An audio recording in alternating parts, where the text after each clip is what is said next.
Hey everyone, how's it going? Forrest here, again with another installment of my complete analysis of all of J.S. Bach's chorale harmonizations. Today we're looking at Ach Herr, mich armen Sünder, which translates to, Ah Lord, poor sinner that I am. This is actually a very fascinating chorale, lots of interesting harmonic twists and turns that I will talk about as we get there, but this cadence is particularly interesting. There's some interesting chord progressions throughout. I'm going to share my analysis with you this evening. So, no key signature. A minor is our first chord. E major is our last chord. Kind of spoiling the ending here, but I do think the main tonality of this chorale is A minor.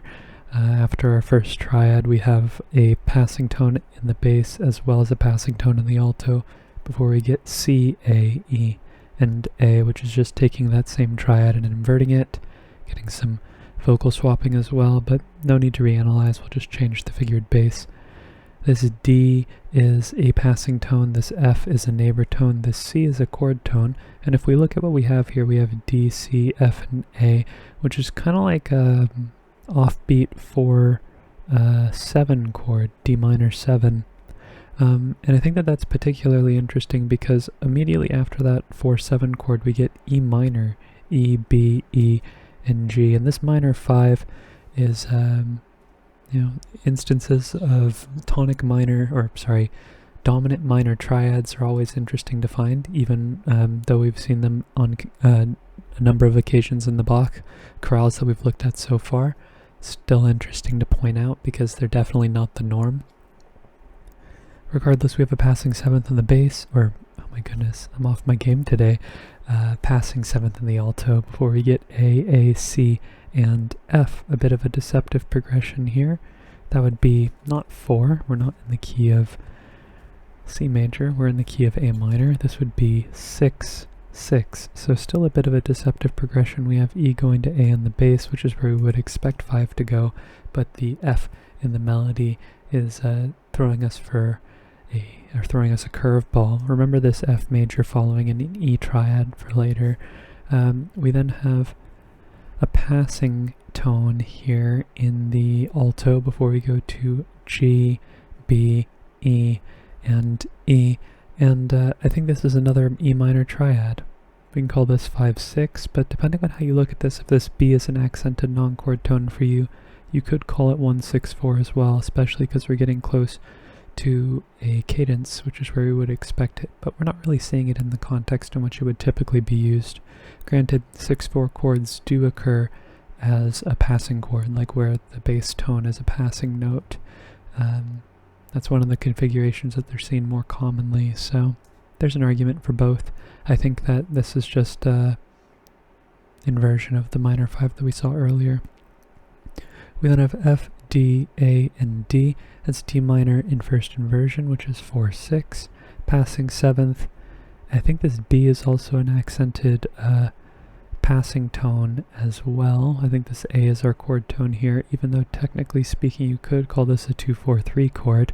I don't really think that that's the chord that's contributing to the chord progression because 3 of the notes are just being sustained. The voices are static, therefore the progression feels static, and then we cadence on E major, E, G sharp, B, and E, which is a 5 chord, making this a half cadence. Now this is a particular type of half cadence called a Phrygian half cadence, when we have, and that's when we have a half step motion from flat 6 going down to 5 in the bass. We typically see 4/6 going to 5, but 2/4/3 is sometimes lurking when we have more contrapuntal chorales, like this one right here, where we have voices doing different things, even though 3 of them are static. Okay, looking ahead, we have not as interesting of a phrase. Ends in a perfect authentic cadence, and it's pretty functionally harmonic. We have G sharp, B, E, and B, which is just a first inversion of the 5 chord we had previously. All the voices rotate. We then get A minor, A, E, and C, our tonic triad. This E is a chord tone, so we don't need to mark it. We then have F, A, and C. That's F major, that's a 6 chord like we learned earlier. This C is a chord tone, so we don't need to mark it. This E is a chord tone, so we don't need to mark it. It's kind of like we have another tonic triad here in first inversion. C, E, A, and C. You could mark that. I don't think it contributes too much, so I'm not going to mark it, but we talked about it. We then have D, F, A, and B. That's B minor 7 flat 5 over D. Bach loves 2-6-5 chords. The B here gets introduced with the D at the same time, which is kind of like taking the chord and putting it in root position, but it's an incomplete chord. We have the 1, the 3, and the 7. I think we would need the 5 in order for me to make the argument that this was inverting the chord, and then I would have marked it because it would have been interesting. But we have a 5 chord afterwards, E, E, G sharp, and B. That's E major. This B is a chord tone, so we don't need to mark it. And then we have A minor, A, C, E, and A, which is our tonic triad. Okay, looking ahead, we have a phrase that ends in the key of C major, ends in a perfect authentic cadence, a very interesting perfect authentic cadence, but still sounds, as far as cadences are concerned, it might be a perfect authentic cadence, it might be a plagal cadence. I'm more inclined to believe that it's a perfect authentic cadence that's just delayed by the fact that there's some interesting suspension stuff going on. But I think you could make the argument it's also a plagal cadence. It kind of has that suspended feel. But we go to another A minor triad, A, E, A, and C, passing 7th here in the alto before we get D, D, F, and B. This B diminished over D, that's 2-6, which I think coincides with our modulation to C, with making that 7-6. We have some passing tones here in the tenor and the melody before we get E, B, E, and G, another E minor triad, but in this case 7 wants to go to 3 due to the cycle of falling fifths. We have a passing 7th in the alto as well. So this is a bit of a deceptive progression, or 7 going to 3 is not a deceptive progression, I take that back. We would typically expect 7 to go to 1 or 3. Then we have F, A, C, and A, that's F major. In this case it is a 4 chord, not like it was before which was a 6 chord. Passing 7th in the bass, before we get D, D, F, and B, another B diminished triad and first inversion, which is 7-6. And this is where we get the interesting cadence. 7-6 could have just cadenced right here on 1, which is the chord that's being implied, but this F is a 4-3 suspension over the bass that resolves after, resolves on the next beat, is followed by an ornament, a lower ornament, and then we cadence on C major, C, G, E, and C. So what makes this feel like an authentic cadence is the 4-7-1. What makes it feel like a plagal cadence is the F resolving down to E. Either way, I think there's an argument for both, maybe a term that doesn't really exist or has been codified describing cadences. In this case, I think that it's a perfect authentic cadence though, but kind of on the weaker side. Okay, looking ahead, we have a half cadence in an interesting key. We're going across to the flats side of the circle of fifths. We have C major here, which is still our 1 chord. We don't need to reanalyze it. You could make an argument that because we're moving to the key of D minor, this could be like 5 of 3 going to 3, but no, I don't think we have any reason to think we're moving to the key of D minor until we hear this B flat. So anticipating that, I'm going to call this F major chord, F, C, F, and A, which is 4 in the key of C major. I'm going to call it, in the key of D minor, our 3 chord, our mediant, so they have that chord in common. Passing 7th in the bass, and then we get D, B flat, E, and G. That would be like in E minor 7 flat 5, which would be over D, which would be like a 2-4-2 chord, which I guess you could make the argument that that is what's happening. But I think this D is an accented non-chord tone because the C sharp's much more interesting. C sharp, E, G, and B flat. That is the C sharp fully diminished 7th chord. 3 does go to 7 pretty often nowadays.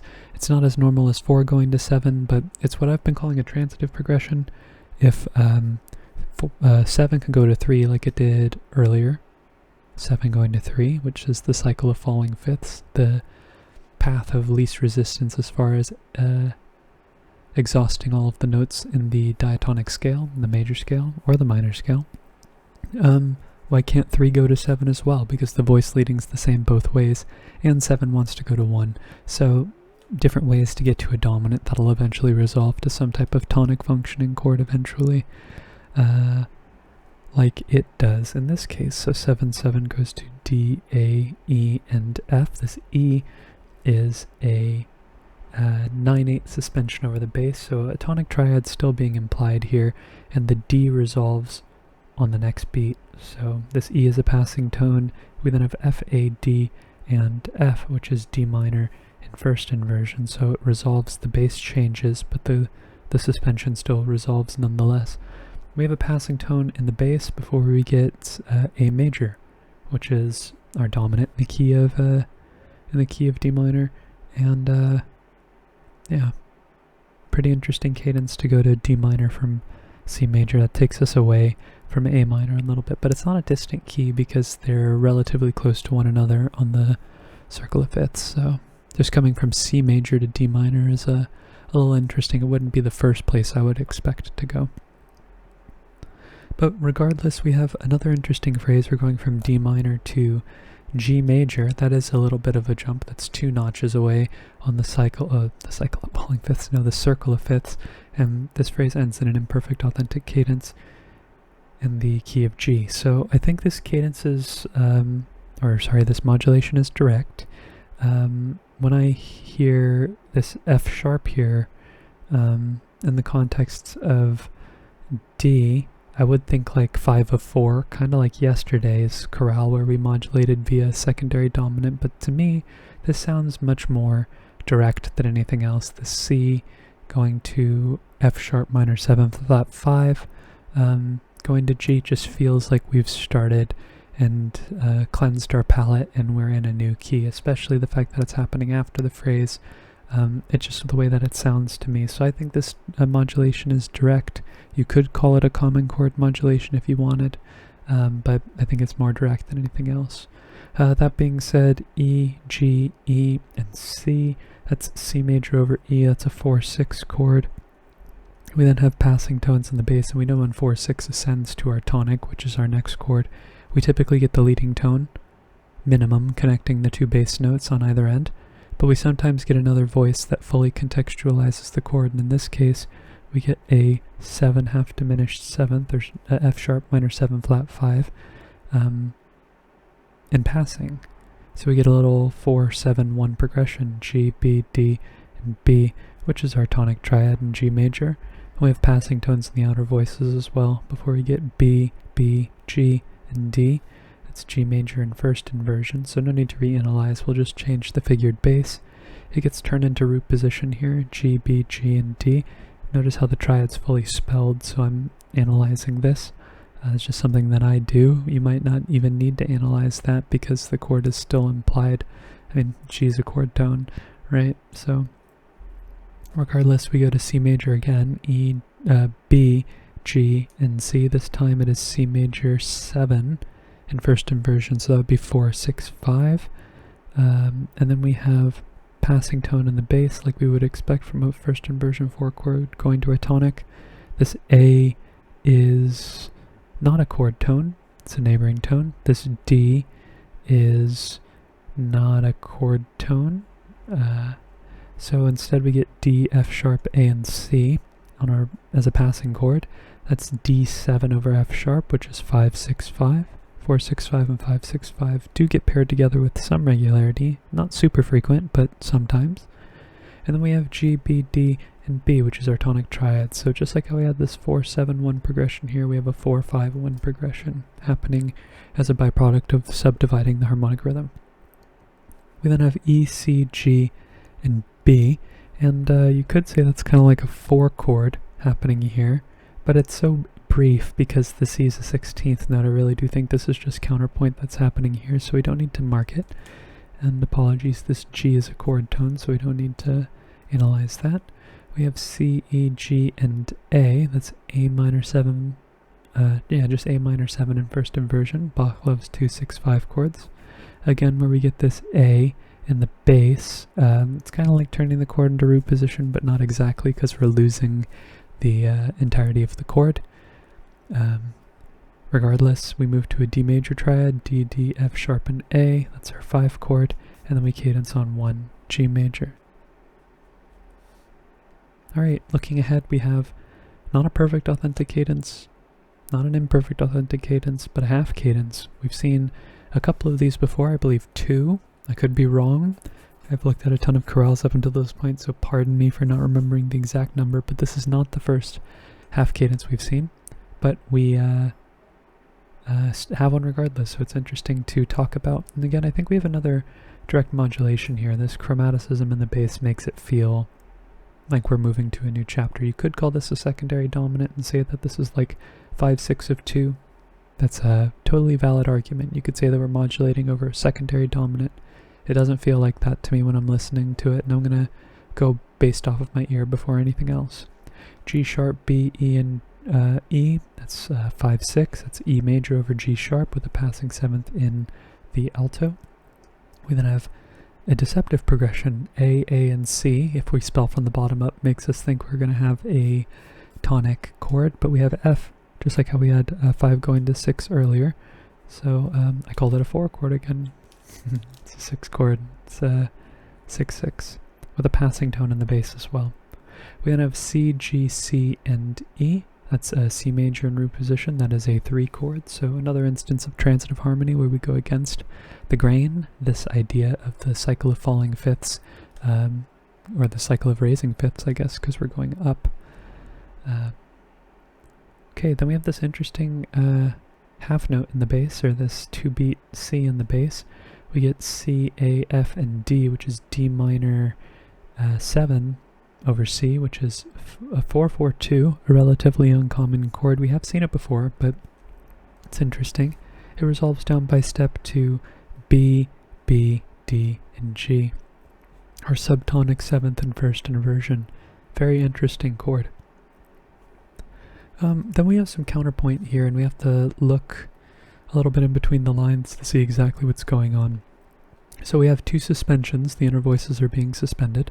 We have C and we have E. So this B right here encloses, in tandem with this G sharp, this B is a 7/6 suspension over the bass that doesn't resolve until this next beat right here, this G sharp, like I just mentioned, encloses it. Same thing happens here in the alto. This D is a 9/8 suspension over the bass, and by the time the resolution happens, the bass changes. So when we take all of those non-chord tones into effect, we have A minor over C, C, A, C, and E, which is A minor in 1st inversion, which prepares us for our half cadence. 1/6 typically does, one of the logical places it can go is to 5. One can really go anywhere, but E, G sharp, B, and E, which is our dominant triad in root position, ending on a half cadence. Definitely very interesting. Apologies for forgetting the umlaut over the U in the title. I don't have an easy way of adding that into my engraving software, so I have to add them by hand, old school style. But that's today's chorale. Very interesting between the minor dominants and the deceptive progressions and the direct modulations and this wacky suspended final half cadence. Super cool. Very interesting chorale, very interesting profile, interesting modulation schemes. Gets a good rating from me in terms of intrigue while staying within the bounds of tonality. It's always interesting to see Bach not completely break ground, but still write something very sonorous and fascinating to listen to while playing within the rules. Regardless, that's all I have to say about the chorale. Thank you so much for watching the video and supporting the channel by doing so. If you'd like to follow me along on this journey to analyze all of J.S. Bach's chorale harmonizations, feel free to subscribe and hit the notification icon. I upload once a day, so if you want your daily dose of analysis or a daily dose of Bach or both, you can get it once a day, and being subscribed and notified about my videos will indicate to you right when that happens. But again, thank you so much for watching the video and supporting the channel. I look forward to tomorrow's analysis, and I hope you take care.